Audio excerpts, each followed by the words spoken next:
He won't mind if I mention it. On these long walks he takes every day to clear his mind. I'll be honest with you. I have really sad moments. I have incredibly angry moments. Mike Regan uses this time I let go. to do what he needs to do without anyone watching. That's when I cry. The flood of emotions take over instantly as he walks and reflects about his life and his work and that day. Where was he? Like this. He was right here. Everybody was working on him, trying to stop the bleeding. March 28th, 1968. We didn't expect to get hit, and we did. Cam Lo, Vietnam. They were in a huge firefight. There was incoming rockets and mortars screaming in. We thought we were secure, and all of a sudden, Beyond belief. It really affected him. Yeah. what I decided to do was try and help the wounded. It's not fair. Mike was holding his head and He was bleeding out. He just came out to say goodbye. Goodbye to Vietnam, to the war. That fellow Marine was going home in a few days. He was counting on it, even as he looked into the eyes of the Marine corporal who held him tight in the midst of that firefight. Artist Mike Regan. He says, Mike, I just want to go home. And then he closed his eyes and died. And I've never forgotten that. The face Mike Regan will never forget. That face has been a part of every day of my life. His name, And I didn't know his name.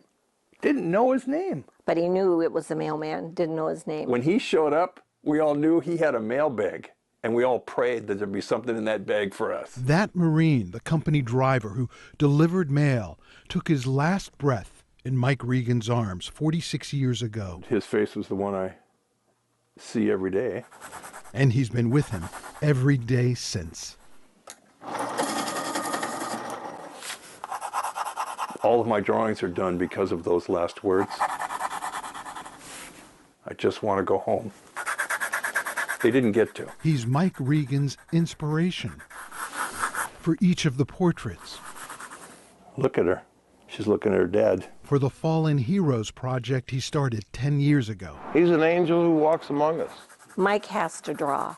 The project has come alive because of that. This young man is being carried away from his dad's funeral. The portraits are his gifts to the families I'm trying to draw some life out of death. who've lost loved ones in war. Ben Colgan's dad, Joe, Ben was pretty early on. portrait number 22 in 2004. How many guys do you know that give their time, their talent, and their treasure away free? 10 years later, this one So I brought you that. for Bobby Jones's mom, Brenda. And it's for Bobby's cousin, Matthew, too. It just makes my heart feel like it's gonna explode with love. Because I miss him so much. It's okay, baby. We're trying to heal hearts because so many are broken. He's not hurting no more. So cool. Yeah, it is. Thank you. And that's why I draw every day. And the minute I sit in my chair, the entire world becomes this small circle around me. The eyes of this young man are looking in my eyes. I think every time he does a portrait, he's trying to open the eyes. Well, yeah. Are these looking at you? They look right back at me. With each portrait, I just hear, get me done, get me home. Mike got to come home. Yes, he did. He came home, but there's a lot of broken hearts out there from coming home, too. the long walks help. I went for my long walk this morning, cried half my walk. I'm a combat veteran. I was in a bad place in Vietnam during a bad time. One thing about these letters is, as you've seen, a lot of them look like they were written yesterday. Letters from Vietnam. But he was a kid that was forced to be a man. Letters written by a 19-year-old, Vinnie Santinello, to his sister Lily, Ralph's mom. I had no idea about those letters. My mom died in July of 2002. Lily's son Ralph grew up in the same house in Jamaica, Queens as his Uncle Vinnie, the uncle he never met. He now has those letters. This one describes a dream his uncle had. All you said was, "You're home." Boy, I wish that dream came true. But someday, I will come home. He never did. He died March 28th of 1968. Killed in that same firefight I was there. that Doc Nunn and Mike Regan survived. I'm seeing March 28th, 1968, right now. And I know that that's the date that he was killed. March 28th, 1968. I have to imagine that it was found on him after he died. Uncle Vinny wrote his final letter. Well, I got to be going now. Love your son, brother, Vinny. Notice the ink stains, blood stains, And seeing the blood splatter on it, it's chilling. and heartache 46 years later. I feel like I don't deserve to hold this letter because I can never do what men like Vinny did and what they had to go through. The heartache and all the questions. That was always the question that I had as a child. You know, was my uncle in peace? Was he in pain? Now he knows. He was at peace and there was someone holding him and taking care of him. That someone is working on his next portrait, Vinnie Santinello. I mean, to me, that's amazing that we know. How do we know? Grateful to still be alive. Doc Nunn and Mike Regan reconnected after all these years. The only reason Doc's back in my life is because of this project. Mike and I were talking on the phone. I said, I need to know who the company driver was. I knew exactly who he was talking about. Doc says, Vincent Santinello. Saint. His nickname. I said, how'd you know that? He said, I've been wearing his KI bracelet for 25 years. He wears it with pride and An ache in my heart. These are heroes for me who have died for me and you. He died for me. I think I've shared 46 years of my life with Vincent. He made the ultimate sacrifice. When I handed to him, I'm just going to say, your uncle looked at me and said he wanted to go home.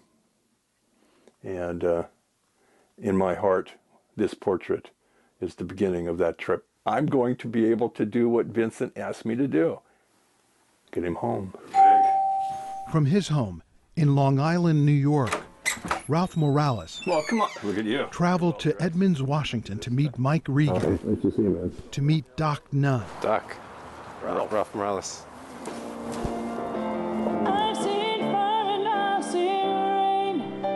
to attend the 10-year celebration So I had to come. of the Fallen Heroes Project. And he said, you know, I do this work because of your uncle. He's here to celebrate Mike Regan So good to see you. Nice to see you, too. and the 3,800 portraits he's created since he sketched Joe Colgan's son Ben, He's a Gold Star dad. portrait number 22, 10 years ago. For him and for me, I think it's a sense of closure. I held him in my arms as we were trying to save his life. Tonight, Mike Regan unveils his latest creation. Vincent's last words to me were, Mike, I just want to go home. I think in my heart that I'm beginning the trip that your uncle wanted to make 46 years ago. This is for you. Vinny is interwoven in everything that this man has done. Vinny's death has brought peace, love, closure, understanding, dignity, and honor to so many people. I stand here 46 years after his death, damn proud to say that I'm his nephew. Vinnie Santinello is home now. John Sharifi, King 5 News.